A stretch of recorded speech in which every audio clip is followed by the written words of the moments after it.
Bismillah.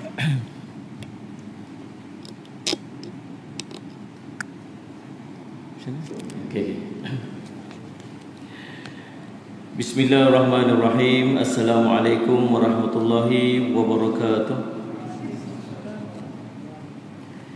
Alhamdulillah Rabbil alamin wal aqibatu lil muttaqin ala umuri dunya waddin. Asyhadu an la ilaha illallah wa ashhadu anna sayyidana Muhammadan abduhu wa rasuluhu wa nusalli wa nusallim ala habibil karim Sayyidina Mustafa sallallahu alaihi wasallam wa ala alihi wa ashabihi wa man tabi'ahum bi ihsanin ila yaumiddin. Subhanaka la ilma lana illa ma 'allamtana innaka antal alimul hakim. Rabbi shrah li sadri wa yassir li amri wa hal 'uqdatam min lisani yafqahu qawli. Bismillah ma syaa Allah la yasuqul khaira illa Allah ma syaa Allah la yasrifu su'a illa Allah ma syaa Allah ma kana min ni'matin fa min Allahi ma syaa Allah wa la hawla wa la quwwata illa billah al-'aliyyil 'azim. Allahumma anta rabbi la ilaha illa anta khalaqtani wa ana 'abduka wa ana 'ala 'ahdika wa wa'dika mastata'tu. A'udzu bika min syarri ma sana'tu. Abu'u laka bi ni'matika 'alayya wa abu'u bi dhanbi faghfirli fa innahu la yaghfiru dhunuba illa anta. Bismillahilladzi la yadurru ma'asmihi syai'un fil ardi wa la fis sama'i wa huwas sami'ul 'alim. Bismillahilladzi la yadurru ma'asmihi syai'un fil ardi wa la fis sama'i wa huwas sami'ul 'alim. Bismillahilladzi la yadurru ma'asmihi syai'un fil ardi wa la fis sama'i wa huwas sami'ul 'alim. Na'udzu bikalimatillahi tammati min syarri ma khalaq.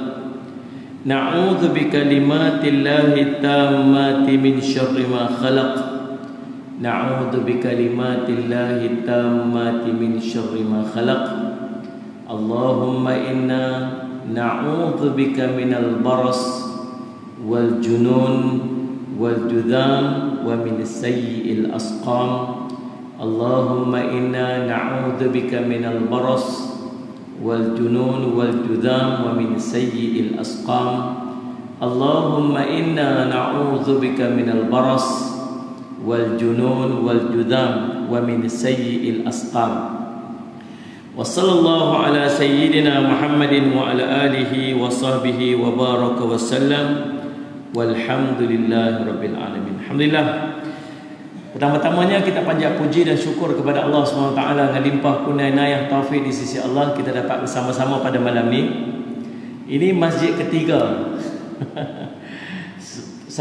Masjid pertama buat waktu PKP di Masjid Jawi, tapi duduk di bawah buat open macam tu. Tu pun 20 minit. Pulang duha 20 minit. Telajak sikit dia setengah jam. Ni tu pun kawan macam tu ya kat belakang. Takut saking kena langgar SOP. Apa balai polis belah tu ya kan. Masjid kedua saya di Putrajaya. Itu pun setengah jam. Ni Masjid Salih Ala Syekh Muhammad yang ketiga. Alhamdulillah. InsyaAllah kita berhenti dalam pukul 10 Nak jawab biar Ustaz jawab. Tak boleh tuan-tuan kan. Orang pagi ni pun Ustaz Rahmat. Faham tak? Dia berkata Ustaz pastikan ikut SOP. InsyaAllah. Bukan Ustaz pesan. Dia berkata Ustaz-Ustaz nak pergi ceramah pastikan ikut SOP. Sebab yang nak menjawab tu bukan Ustaz. Yang nak jawab tu pihak masjid. Kali dia bagi, lepas tu sangkut, lepas tu semua orang tak boleh dah. Jadi tuan-tuan, lebih baik kita meraihkan yang sedikit daripada tak dapat langsung. Kita pastikan yang duduk tu duduk renggang-renggang. Bila duduk ceramah pastikan duduk renggang-renggang. Yang ni saya kata tak payah apa. Memang selama ni pun macam tu dah. Memang selama ni pun macam tu dah. Itu tak apa. Itu tak masalah apa. InsyaAllah tuan-tuan, hari ini kita berada pada hadis yang terakhir daripada hadis yang dihimpunkan kepada kita dalam kitab Imam As-Suyuti rahimahullahu taala, sallallahu alaihi Muhammad. Hadis yang terakhir. Lepas ni kita buka kitab baru. Ada beberapa pilihan yang kita boleh buat. Sallallahu alaihi Muhammad, dan saya nak cadangkan Allahumma salli ala sayyidina Muhammad, kitab yang buku yang terbaru, yang antara yang terbaru lah untuk tahun ni doa dalam Al-Quran, kisah dan tafsirannya. Yang saya menghimpunkan ada 60 doa dalam Quran, ada kisah di sebaliknya. Yang tu mungkin kita boleh guna untuk bulan depan, Ustaz. Boleh kau nak? Buku tu harga dia RM8 dah. Buku tu harga dah lupa dah habis. Buku doa RM18 RM18 insya-Allah. Nanti bulan depan saya buat sekali. Kita sebab kita ingat kita guna buku tu lah. Insya-Allah. Baik tuan-tuan, Allahumma salli ala sayyidina Muhammad. Okey. Ini hadis yang terakhir daripada hadis dihimpunkan kepada kita oleh Imam As-Suyuti rahimahullahu taala. Qala an-nabiy sallallahu alaihi wasallam, man kana akhiru kalamihi la ilaha illallah dakhala al-jannah, atau kama qala Rasulullah sallallahu alaihi wasallam, rawahu Ahmad wa Abu Dawud rahimahullah taala. Sesiapa yang ucapan terakhirnya, man kana akhiru kalamihi, sesiapa yang last ucapan dia yang paling akhir sekali, la ilaha illallah, la ilaha illallah, tidak ada Tuhan melainkan Allah, dakhalal jannah, maka dia akan masuk syurga. Demikian hadis disebutkan oleh sallallahu alaihi wasallam, diriwayatkan oleh Imam Ahmad, Abu Daud daripada Muaz bin Jabal radhiyallahu anhu. Status hadisnya sahih. Ulasan, maksud hadis di atas ialah sesiapa yang ucapan terakhirnya ketika hendak berpisah dengan dunia ialah la ilaha illallah, maka dia akan masuk syurga. Tuan-tuan, satu benda yang bukan kita nak justify, bukan kita nak boleh pastikan kita mampu untuk sebut, tapi siapa dapat sebut di akhir kalam dia, last sekali, penutup kalam dia, la ilaha illallah, masuk syurga dia. Faham ni? Allahumma salli ala sayyidina. Kita tuan-tuan tengok dulu-dulu, kalau zaman Nabi SAW, Allahumma salli ala sayyidina Muhammad, ada orang yang tak mampu mengucap, kecoh. Panggil Nabi SAW, Rasulullah tengok ni, orang ni tak mampu mengucap, ni orang ni tak mampu mengucap. Rasulullah pun turunlah, mainlah, ajak mengucap dan sebagainya. Pi tolong selesaikan bagi orang tu mampu mengucap di akhir hayatnya. Pasal apa kecoh sampai macam tu? Pasal ramai orang boleh mengucap, sikit orang tak boleh mengucap. Kita kalau ada orang mampu mengucap, real sebut la ilaha illallah, ninggal kecoh pula. Tidak, pasal apa? Pasal ramai orang, pasal sikit orang mampu mengucap, ramai orang tak mampu mengucap. Itu ni. Kadang-kadang saja Allah nak tunjuk kat kita. Macam di Masjid Bukhari Al-Ustaz kan. Masjid Bukhari ni saya duduk mengajak bulanan kat situ. Pernah juga pergi khutbah kat situ. Hari tu sekali khutbah tuan-tuan, planning cantik ni, fikir. Saya duduk biasa. Saya tak biasa baca teks. Saya duduk biasa, saya pun tiba bunyi plan. Saya tak biasa duduk baca teks, saya duduk biasa duduk khutbah. Tahu tak? Hari tu plan tau, cantik punya susun, nak baca apa, nak khutbah apa semua. Tuan-tuan sallallahu alaihi Muhammad, naik atas mimbar tu, tengok di bawah betul tahu siapa? Baba Baba sepanjang duduk bawah tu. Jam tu khutbah tu. Cerita betul-betul dia punya zuk tu kan. Jam tu khutbah. Kukak cakap, semua orang tengok. Biar betul Ustaz ni. Mana? Subhanallah. Berpeluh-peluh ni. Pasal apa? Tok Guru duduk bawah. Sekali khutbah dekat mana tu? Di Allahumma salli ala sayyidina Sarawak. Apa mufti dekat depan. Pun jam juga. Tuan-tuan, dia punya aizah ulama macam mana? Salli ala sayyidina. Ni pun kira pasal ustaz datang ni. Tu yang duduk bercakap, merepek-repek. Dia jam pun tu jangan main. Kalau ustaz tak main tu dia laju sikit. Ni ustaz main dia jadi kalut sikit. Tuan-tuan, Allahumma salli ala sayyidina Muhammad. Tuan-tuan, saya pernah khutbah kat situ. Masjid Bukhari dia jarang rakam khutbah. Kecuali ada ustaz-ustaz hebat-hebat kamai ke, dia ada tim media ke apa semua kan yang ikut dia pandai rakam. Biasanya tak ada rakaman. Biasanya tak ada rakaman khutbah. Tapi hari itu tuan-tuan, ada seorang tu dia bukan rakamu, dia duduk saja. Dia ni bukan audio kuliah ke. Dia ada kuliah kan. Dia bukan apa penuntut ilmu ke apa. Rasulullah bukan apa. Dia saja pergi dia duduk pegang handphone tu, kan tu dia rakam khatib. Pasal yang khutbah itu ialah tu imam masjid.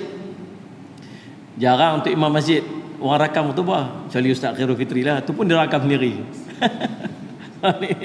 Dan saya lihat jarang apa itu imam dia khutbah orang kampung tu rakam, jaranglah. Tapi hari itu saja duk rakam. Tuan-tuan, dak waktu rakam tu dia rebah. Nak cerita betul-betul. Subhanallah. Ya tak? Elok dah. Ittaqullah, taqwalah kamu kepada Allah. Dan Allahumma salli alaihi, saya ingat perkataan dia apa? Dia sebut berbekallah kamu. Kerana sebaik-baik bekal ialah takwa. Elok dia sebut tu ya tuan-tuan. Rebah. Meninggal. InsyaAllah tuan-tuan, Allahumma salli alaihi. Itu imam. Hebat. Pasal apa? Allah nak tunjuk kat kita ada orang yang meninggalnya macam tu. Soalnya sebab kita tengok video tengah semayang tahajud. Pi awal ke masjid, tuan-tuan, saja dia pergi duduk tu betul dengan kamera. Bukan saja-saja, tak saja pergi duduk betul dengan kamera. Tuan-tuan, dalam selepas habis semayang bagi salam, dia macam dia tarik-tarik nak sujud, dia tarik-tarik kepala dia untuk sujud. Dia tak boleh nak angkat. Kita nampak video tu, dia cuba nak angkat kepala, dia cuba nak angkat, dia tumbang balik macam sujud. Ya Allah cabut nyawa dalam keadaan dia sedang bersujud. Pasal apa? Allah nak tunjuk kat kita. Kecoh, video tu viral. Ada seorang ulama tengah duk bagi tazkirah, ramai orang duk sekeliling. Tuan-tuan, Allahumma salli ala sayyidina Muhammad. Duk cerita tentang Nabi SAW. Tuan-tuan, Allahumma salli ala sayyidina Muhammad. Tengah-tengah duk bagi tazkirah. Tuan-tuan, rebah meninggal. Subhanallah, tuan-tuan. Kita tengok benda-benda yang macam ni. Pasal apa Allah nak zahirkan? Sebab di akhir zaman sedikit orang yang mampu untuk mengucap. Ramai orang tak mampu mengucap. Orang ni warga Mah saya meninggal. Ustaz? Warga Mah meninggal waktu PKP ni lah. Dia duk gaduh nak balik madrasah. Duk gaduh nak balik madrasah, gaduh rindu kat madrasah lah apa semua sebagainya. Lepas mayang subuh. Elok-elok lepas mayang subuh. Rebah bawa pergi hospital. Sampai memang tak sedar dah dia rebah tu, tak sedar 3 hari lepas tu meninggal. Last dia buat apa? Mayang subuh. Tuan-tuan, Allahumma salli alaihi ni orang-orang yang Allah pilih. Sebab apa? Sebab nak sebut akhir kalam dengan kalimah la ilaha illallah ni bukan duk susun, duk buat sendiri, duk hafal. Dia akan terkait dengan apa amalan yang kita lakukan dalam kehidupan kita. Ending dia la ilaha illallah, dakhala jannah, masuk syurga. Tuan-tuan, Allahumma salli ala sayyidina Muhammad. Ada ulama berkata, sesiapa mengucapkan la ilaha illallah dengan i'tiqad hatinya, kemudian dia mati atas i'tiqad itu, maka dia tergolong daripada kalangan yang akhir ucapannya adalah la ilaha illallah, sekalipun jarak masa antara ucapannya dengan waktu matinya, asalkan sebelum matinya dia tidak pernah mengucapkan sebarang ucapan yang menyanggahi ucapan syahadah itu, tercatat dalam syarah Sahih Al-Bukhari Ibnu Battal. Pandangan ini berdalilkan hadis ma min abdin qala la ilaha illallah thumma mata ala dhalika illa dakhal jannah wa in zana wa in saraqa. Tidak ada seorang hamba Allah yang mengucapkan la ilaha illallah kemudian dia mati atas kalimah itu, melainkan dia akan masuk syurga sekalipun pernah berzina dan sekalipun pernah mencuri. Hadis riwayat Bukhari, Sahih Muslim daripada Abi Dzar radhiyallahu an. Sebagian ulama menyatakan, dia yang tercatat dalam Sahih Bukhari Ibnu Battal, dia sebut walaupun di akhir kalam dia tak kata la ilaha illallah tu, di akhir kalimat dia tak kata alhamdulillah tu, tetapi dalam hidup dia beriktikad, berpegang sungguh-sungguh dengan kalimah la ilaha illallah. dalam urusan kehidupan dia.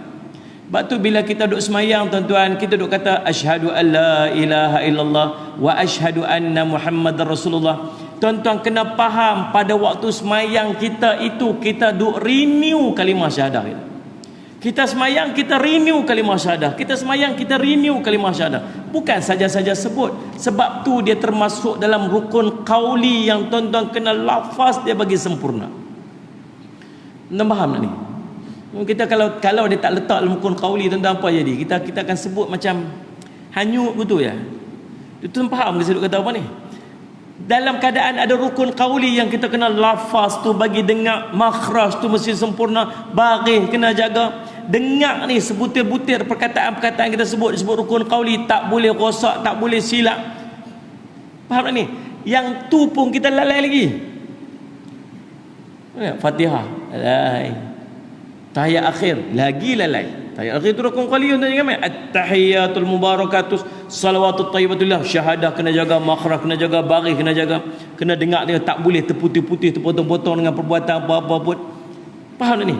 Sepatutnya bila sebut rukun qauli ni nak kena jaga sungguh-sungguh bagi dia sempurna, tak boleh rosak. Dan salah satu rukun qauli pada ni syahadah. Asyhadu an la ilaha illallah wa asyhadu anna Muhammadar Rasulullah. Waktu syahadah tu Nabi SAW suruh tengok apa? Waktu semayang, tuan-tuan ni pasal apa muka beku yang malam ni sebenarnya ni? Tak lama tak main kuliah, tak tahu macam nak respon Ustaz. Tidak. Waktu semayang kita disunatkan untuk tengok apa? Tengok tempat sujud. Jangan duk tengok mengatas. Makruh hukum duk tengok atas kiri kanan. Sah semayang, tak batal semayang. Tapi sunat dia tengok mana? Tengok tempat sujud. Nah, kecuali satu tempat ya, mana? Waktu mengucap asyhadu an la ilaha illallah wa asyhadu anna Muhammadar Rasulullah. Asyhadu an la ilaha illallah, angkat jari, mata tengok tu sampai bagi salam. Rujuk kitab fiqh al-manhaji sallallahu alaihi wasallam, fiqh dalam mazhab Imam Asy-Syafi'i rahimahullah. Berdalilkan perbuatan Nabi SAW, sahabat kata Nabi SAW bila mengangkat jari tu Nabi SAW tengok pada jari dia sampai habis semayang. Pasal apa? Fokusnya waktu mengucap dua kalimah syahadah tu. Asyhadu an la ilaha illallah. Kita tak galik, kita tahu apa kita sebut, mata kita beralih. Kalau kita galik kita tak beralih. Kalau kita galik kita tak beralih. Mata beralih tengok. Tuan-tuan, nak bagi tahu kata setiap kali kita semayang 5 kali sehari kita renew syahadah kita. Dan daripada perkataan tu sampai masuk dalam hati kita, tak ada Tuhan semua melainkan Allah, Muhammad itu pesuruh Allah. Faham tak ni? Kalau dia berpegang i'tiqad dalam hati dia kalimah tersebut, lalu dia mati, walaupun tempoh dia antara dia sebut kalimah tersebut dengan i'tiqad dia dalam tempoh tu tempoh yang lama, maka dia dikira sebagai orang yang mengucapkan pada akhir kalam selagi dia tidak melakukan perkara yang boleh membatalkan i'tiqad syahadah dia tu. Tuan faham tak ni? Walaupun dalam hadis tersebut daripada Abi Dzar radhiyallahu anhu, hadis riwayat Imam Bukhari Muslim, walaupun dia pernah berzina, walaupun dia mencuri, selagi tak lari i'tiqad dia dengan kalimah la ilaha illallah tersebut. Anda faham tak ni? Dia meyakini ada Tuhan lain ke? Dia meyakini ada kuasa lain yang lebih hebat. Dia meyakini bahawa ada. Tuan faham tak ni? Faham dah? Aduh. Allahumma salli alaihi. Baik tuan-tuan sekalian, takut tengok muka tuan-tuan malam ni. Macam yang perhati. InsyaAllah kita berhenti ikut SOP. Kena jaga agak Ustaz Khairul Fitri, amin. Tuan, saya tengok duk tambah tepi ni Ustaz. Nampak sebab kira perancangan ni waktu PKP itu nak tambah tepi ni pasal duk tengok waktu PKP tu semua pekat nak main masjid. Dia tengok tak berhati ni, kami tak boleh masuk masjid ni kalau tak berhati ni buat. Ustaz Khairul Fitri kata apa? Lepas ni kalau buka habis PKP ni mesti melimpah masjid tu, tambah tepi. Saya tengok. Lepas ni tuan-tuan ramai, masya-Allah kan, tak sabar kita nak tunggu ke habis PKP ni. Kira orang Tuan-tuan lambat tak boleh masuk masjid. Cerita dah. Beli tu buat tak faham. Faham sudah, tak faham sudah. Baik, tuan-tuan salih Muhammad. Tengok macam nak bergaduh hari tu tak boleh pergi masjid. Baik, tuan-tuan, Allah salih ala Muhammad. Okey, fahamlah yang kedua. Yang pertama, kita ulang balik. Yang pertama, siapa yang memang kalam dia last, la ilallah, masuk syurga. Siapa yang kalam dia, kalimah dia last, la ilaha illallah, masuk syurga. Satu lagi, ulama sebut apa? Walaupun bukan last, tetapi dengan i'tiqad dan pegangan daripada kalimah la ilallah tu, dia berpegang sampai hari mati dia. Dan dia tak berkata, tak mengucapkan perkataan ataupun perbuatan yang boleh membatalkan i'tiqad tu, maka dia dikira sebagai mati dalam kalimah la ilallah. Faham tak? Baik, Allah Ustaz semua. Kerana pentingnya mati atas kalimah ini, maka Nabi SAW menyuruh agar diajarkan kepada orang yang hampir mati dengan kalimah tersebut. Sabda baginda sallallahu alaihi wasallam Muhammad, laqinu mautakum la ilaha illallah. Talqinkanlah, kata Nabi SAW. Ni dia punya laqinu ni, kita ambil perkataan talqin tu. Talqinkanlah. Talqin, kita buat talqin, kita baca talqin kat kubur. Talqin ini ialah mengajar orang yang nak mati, mengajak panggil talqin. Mana ni? Pergi kat orang nak mati tu, kata Nabi SAW, talqinkan, ajakkan orang-orang yang hampir di kalangan kamu, orang yang hampir mati di kalangan kamu, la ilaha illallah. Pergi kat telinga dia, la ilaha illallah. Bisik dia, la ilaha illallah. Ulama ajak cara dia. Tengok dia duduk tarik dah. Macam tu kan, lebih kurang. Saya pun tak tahu kan. Macam-macam besen orang kan. Pergi kat telinga dia, pelan-pelan, la ilaha illallah. Diam Ustaz. Bagi dia sambut dulu. Kalau dia mampu sebut la ilaha illallah, tak apa. Kadang-kadang dia tak mampu sebut, dia hangguk. Ataupun nampak mulut dia duduk bergerak macam dia. Dia nak cakap, dia nak kata, tapi dia tak boleh nak sebut. Kalau tuan-tuan tengok, antara perkataan yang paling mudah kita sebut dalam lafaz zikir, la ilaha boleh sebut ni, mudah. Perlu tak gerak mulut? Alhamdulillahi rabbil alamin. Alhamdulillah, lidah bergerak, mulut tutup. Subhanallah, subhanallah, mulut muncul kan, mulut tutup. Tidak ni. Allahu akbar. Kita tengok la ilallah. La ilallah macam mana? La ilaha illallah, yang bergerak apa? Lidah ya. Macam mana Allah nak permudahkan perkataan tersebut? La ilaha illallah. Sehingga ulama sebut tuan-tuan, perkataan la ilaha illallah itu ialah exercise jantung. Lagu mana tuan-tuan pergi baca, saya baca satu kajian dia sebut perkataan ni, dia akan pergi sampai ke jantung dia punya exercise dia. Dia punya apa ni, Allah maksud siapa apa ni, apa exercise dalam bahasa Melayu benda ni, senaman dia gitu. Dia cari dia. Saya ingat ada sekali seorang ustaz tu sebut, dia tak ada kajian dibuat dengan perkataan la ilaha illallah tu. Tak payah gerak mulut, hanya lidah saja bergerak. Faham ni? Tuan-tuan bisik kat dia, la ilaha illallah. Tapi ada sebut ayah, mengucap ayah, tak sedar sebut. Mak ni, pakcik mengucap pakcik, mengucap pakcik, kicap apa dia ingat. Tak sedut sembang dengan dia, sebutnya pakcik, siapa yang mengucapkan kalimah la ilaha di hujung usianya, maka masuk syurga dia pakcik. Tak sedut tazkirah kat dia lah. Ni pihak abang ada la ilaha illallah, dia berhangguk. Kalau dia respon, dia hangguk ataupun dia kata la ilaha illallah, tuan-tuan tak payah ajak dia dah. Tak payah duduk sembang. Biar sampai dia akhir last tu dengan perkataan tu aja. Ni la ilaha illallah, dia pun la ilaha illallah, alhamdulillah. Ayah mengucap juga akhirnya. Ayah ni cik nak tanya ni, dia menang ayah dah sebut dah apa ni, tanah kita tu nak kira ke mana. Dia tak payah duduk sembang dah. Kira last dia sebut la ilaha illallah tu, habis dia respon saja, tak payah sembang dah.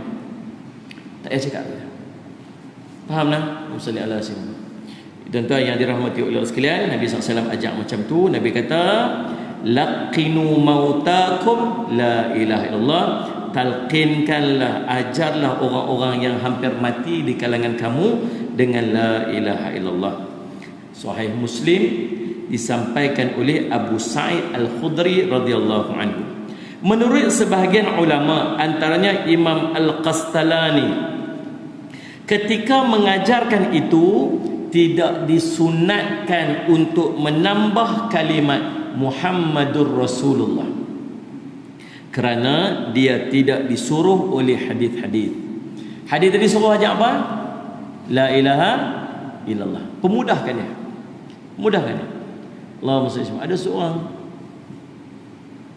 kawan saya, tak ingat kisah siapa. Memang last tu Allah Allah Allah sampai dia mati. Saya tak ingat siapa punya kisah. Tak berapa lama apa ni. Sampai last tu Allah Allah, saya tak ingat siapa. Subhanallah, tuan semua. Kira elok dah tu. Tu kira elok tu. Kalau dia boleh sebut la ilaha illallah. Hadis cerita siapa yang kata Nabi SAW, man kana akhiru kalamihi la ilaha illallah. Takat tu Nabi SAW sebut, Allahumma salli ala sayyidina Muhammad, laqinu mautakum la ilaha illallah. Hadis ni cerita apa? Takat mana sebut la ilaha illallah. Takat tu ya. Tidak disunatkan, tidak diperintahkan untuk menambah Muhammadur Rasulullah. Kalau dia mati sebut ujung usia dia, asyhadu an la ilaha illallah wa asyhadu anna Muhammadar Rasulullah. Perfect, sempurna. Tapi kalau dia sebut la ilaha illallah, cukup dah, memadai dah untuk dia. Nabi kata dakhalal jannah, masuk syurga dia. Nabi suruh ajak pun la ilaha. Maka sebab itulah ulama kata apa, di antaranya Imam Al-Qastalani dia sebut, tak payah duk tambah Muhammad Rasulullah, tak perlu dah. Cukup setakat la ilaha illallah saja, sebab hadis pun sebut takat la ilaha illallah saja. Nah, sallallahu alaihi wasallam. Ingat tu, tuan-tuan, kod nanti ada waktu yang nak kena duduk suasana tu. Nah, tuan-tuan, apa ni, mak ayah kita kan uzur kan, dah duduk dalam keadaan yang macam tu kan. Tuan-tuan, mana tahu tuan-tuan pergi duduk kat tepi dia, ingat hadis ni. Ajak apa? Laqinu, ajak depa mautakum. Orang-orang yang nak berhadapan dengan kematian, ajak apa? La ilallah. Pi macam mana? La ilaha illallah. Lepas tu diam sat. Dia tak jawab lagi, ulang balik la ilaha illallah. Diam sat. Tuan-tuan, nah, jangan duduk bising-bising dekat-dekat tempat dia. Jangan duduk berimpun ramai-ramai, duduk sembang-sembang. Kalau nak baca Quran, biar baca dengan tertib. Ada orang baca Yasin, baca ramai-ramai bagi serentak supaya mudah dia ikut, supaya mudah dia faham. Kau ni baca Yasin mula, kau ni masuk baca mula balik, kau ni baca balik sampai jadi tak dengar bunyi apa. Nah, sallallahu alaihi wasallam. Kata Nabi SAW satu riwayat, iqra'ul Yasin ala mautikum, bacalah Yasin kepada orang yang nak dekat dengan mati dengan kamu. Itu di antara amalan bila kita tengok ada orang yang nak mati, berhadapan dengan kesusahan, berhadapan dengan sakaratul maut, memang disuruh pada kita untuk baca Yasin, tapi biar baca dengan tertib. Biar baca dengan tertib. Kalau boleh ramai-ramai baca, jangan terlalu kuat, baca bagi dengan nada yang sesuai, nada yang lembut. Faham tak ni? Bagi baca elok, sempurna. Kalau nak baca ramai-ramai pun mungkin baca sana sikit, baca dengan baca yang sekadar dia untuk mendengar. Ambil seorang yang qari sikit, yang baca yang sedap sikit, duduk di hujung kepala dia untuk baca supaya tenang hati dia. Faham tak ni? Sallallahu alaihi wasallam. Dan bila tengok dalam keadaan dia dah nazak sebagainya, pergi duduk kat telinga dia, talqinkan dia. La ilaha illallah. Elakkan daripada duduk cakap benda-benda tak sepatutnya, elakkan daripada duduk sembang-sembang dan sebagainya. Buat benda tu. Dia kata sebut kat dia, lepas tu diam, Ustaz. Sebut kat dia sekali, lepas tu diam, Ustaz. Tu. Sampailah dia tutup kalimat dengan la ilaha illallah. Kalau dia sebut la ilaha tu, tak usah sebut apa dengan dia dah. Cukup dah. Biar dia ping ayat tu je.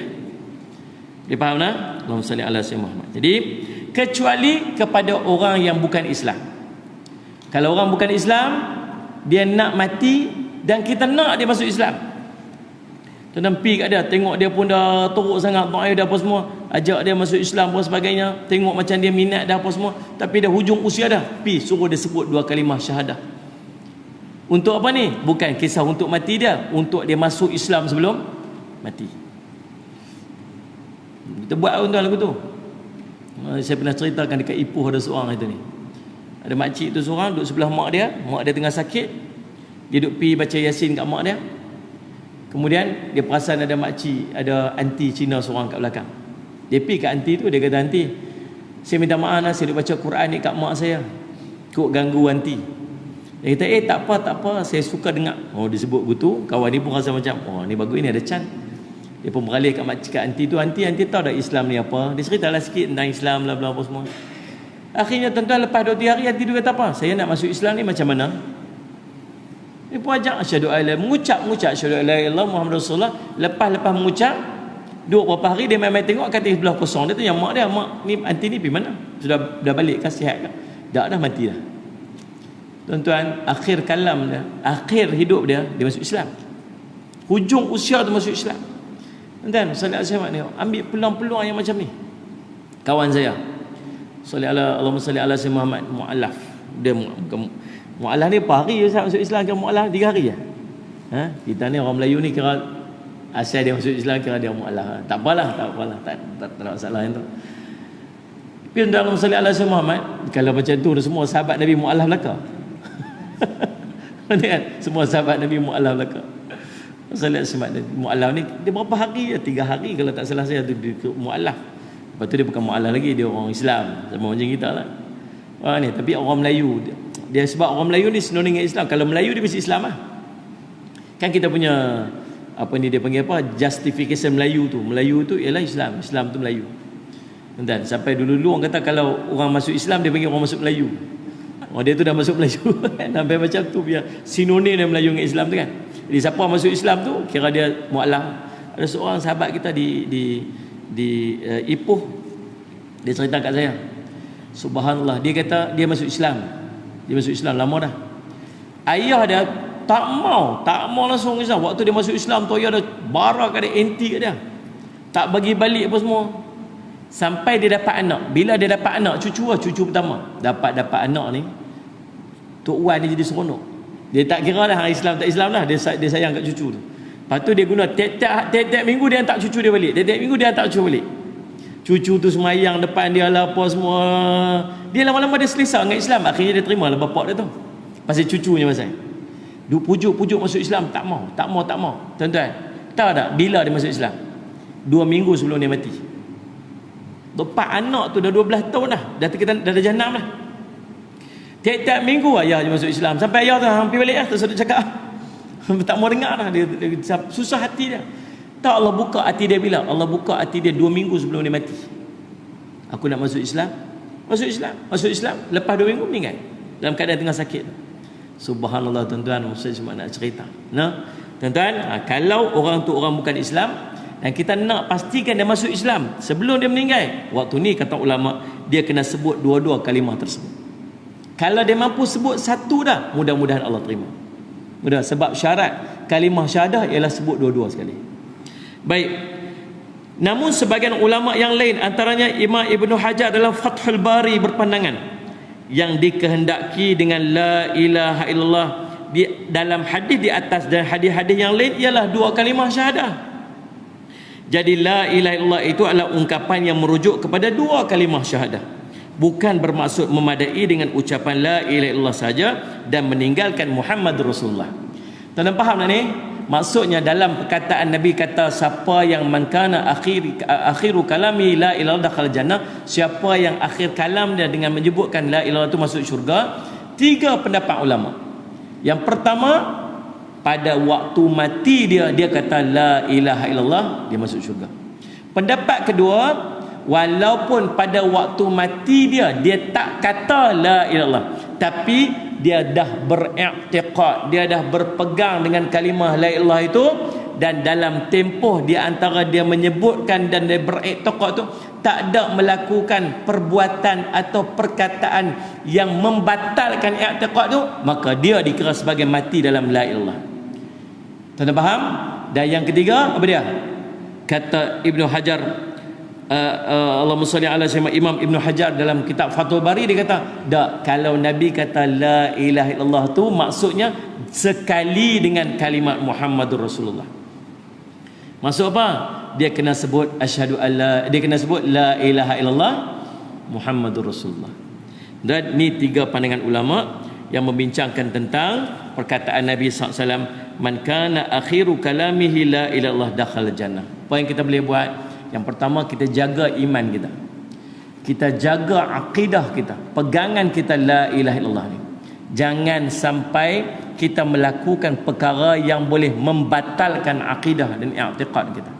Nah, Nabi SAW sebut, man ata kahinan aw arrafan aw sahiran fasalahu fasaddaqu bima yaqulu faqad kafara unzilan nabiyyu sallallahu alaihi wasallam atau kama qala sallallahu alaihi wasallam. Siapa yang mendatangi tok dukun, mendatangi tukang telek, mendatangi tukang sihir, pi minta tolong dengan dia lalu membenarkan pula perkataannya, maka kata Nabi SAW, dia telah kufur dengan apa yang telah diturunkan oleh kepada baginda Nabi SAW, iaitu Islam. Hati-hati. Faham tak ni? Duk buat benda-benda yang boleh merosakkan akidah. Jangan. Nabi sebut akhir zaman, akidah ni, iman ni keluar daripada hati seorang macam busur keluar daripada anak panah, keluar pada busur panah. Keluarnya laju. Sampai dia sendiri pun tak tahu, kata dia dah tak Islam dah. Hati-hati. Tuan faham tak ni? Jaga. Antara amalan yang kita boleh buat, tuan-tuan, nak tidur baca qul huwallahu, qul ya ayyuhal kafirun. Kata Nabi SAW, Allahumma salli ala sayyidina Muhammad, Allahumma salli ala sayyidina Muhammad, apabila kamu sudah berada di pembaringan, kata Nabi SAW, saya tak ingat matan dia, apabila kamu sudah di pembaringan nak tidur lah, fa aqra, bacalah qul ya al kafirun fa innahu bara'atun minasy-syirk. Baca qul ya al kafirun sampai habis waktu di pembaringan tu, maka dia akan menjadi pendinding kamu daripada kamu syirik pada Allah. Yang pertama, jaga akidah. Yang kedua, perbanyakkan zikir la ilaha illallah. Sebab kita nak penuhkan hati kita dengan zikir tu. Bila hati penuh dengan kalimah la ilaha illallah ni, tuan-tuan, tumbang dia juga dengan kalimah la ilaha illallah. Ulama buat perumpamaan lori bawa tanah dengan lori bawa sayur. Kalau lori bawa tanah, dia terbalik, dia tak keluar sayur. Lori bawa sayur, dia terbalik, dia tak tumbang keluar tanah. Faham tak ni? Lori bawa sayur, dia tumbang, dia keluar sayur. Lori bawa tanah, dia tumbang keluar tanah. Orang yang sentiasa hidupnya dengan zikrullah, penuh hatinya, waktu dia tumbang nanti akan keluar kalimah zikrullah. Orang yang duk fikir tentang bisnes dunia dia, waktu dia tumbang lagi, dia akan keluar apa urusan bisnes dia. Faham tak ni? Salli ala sayyidina Muhammad. Kita faham tak? Ada. Jaga tu. Salli ala sayyidina Muhammad. Yang ketiga, doa. Doa. Apa doa dia? Yang pertama, Allahumma salli ala sayyidina Muhammad, Allahumma khtim lana bihusnil khatimah wa la takhtim alaina bisu'il khatimah. Yang kedua, Nabi SAW ajar dekat kita, Allahumma muqallibal qulub thabbit qalbi ala dinik. Wahai Tuhan yang membolak-balikkan hati, tetapkan hati kami atas agama kamu. InsyaAllah, mudah-mudahan Allah matikan kita seluruhnya dalam husnul khatimah. Amin. Dan Allah akhirkan kalam kita dengan menyebut la ilaha illallah Muhammadur Rasulullah. Aqul qawli hadza wa astaghfirullah li wa lakum. Wassalamu alaikum warahmatullahi wabarakatuh. Bismillahirrahmanirrahim. Alhamdulillah rabbil alamin wal aqibatu lil muttaqin ala umurid dunya waddin. Asyhadu an la ilaha illallah wa asyhadu anna sayyidana Muhammadan abduhu wa rasuluh. Allahumma salli wa sallim ala habibil karim sayyidina Mustafa sallallahu alaihi wasallam wa ala alihi wa sahbihi ajma'in. Allahumma faqihna fid din wa 'allimna ta'wil wa ja'alna min ibadikas salihin wa hdina siratal mustaqim. Allahumma arina haqqa haqqan warzuqna ittiba'ah wa arina batila batilan warzuqna ijtinabah. Wa sallallahu ala sayyidina Muhammadin wa alihi wasallam. Walhamdulillah rabbil alamin. Tuan-tuan, masjid sedang buat tambahan bangunan masjid. Saya selalu sebut, bila masjid buat tambahan, buat bangunan, apa saja, tuan-tuan tolong rebut. Depa kata pasal apa dulu tak buat, pasal apa lah ni nak buat. Tahu pasal apa lah ni nak buat? Sebab Allah nak bagi pahala tu dekat kita lah ni. Dulu saya main masjid ni, masjid lama tu. Antara masjid yang saya paling seronok main ni masjid lama dulu. Saya ingat dulu tempat sandak belakang tu, itulah pot paling sedap sekali sandak waktu khutbah Jumaat. Ni kan dia ada simen melengkur tu, tok tangan tu lena tu, sedap semua. Belakang tu dengan sejuk mau cukup. Tuan-tuan, kemudian satu hari dirobohkan dan dibuat masjid baru. Waktu dirobohkan buat masjid baru tu, Allah bagi peluang orang waktu tu untuk dapat pahala tu. Kan? Kita main-main masjid dah siap dah. Kita dah terlepas peluang nak bina masjid tu. Maka apa saja bangunan tambahan ataupun nak buat apa dengan masjid, tuan-tuan berebut. Pasal ni Allah nak bagi pahala tu dekat kita. Jangan sampai terlepas ganjaran pahala tersebut. InsyaAllah nah. Jadi tuan-tuan, tak tahu banyak lagi nak pakai Ustaz? Banyak lagi? Ada lagi ya Ustaz jawab. Jadi pakat-pakat tolong ikhtiar lah. Nah, pastikan kita ada sumbangan, kita ada bahagian kita untuk pembangunan tambahan masjid ni insya-Allah. Terima kasih Ustaz. Mudah-mudahan jadi manfaat untuk kita. Wallahu a'lam.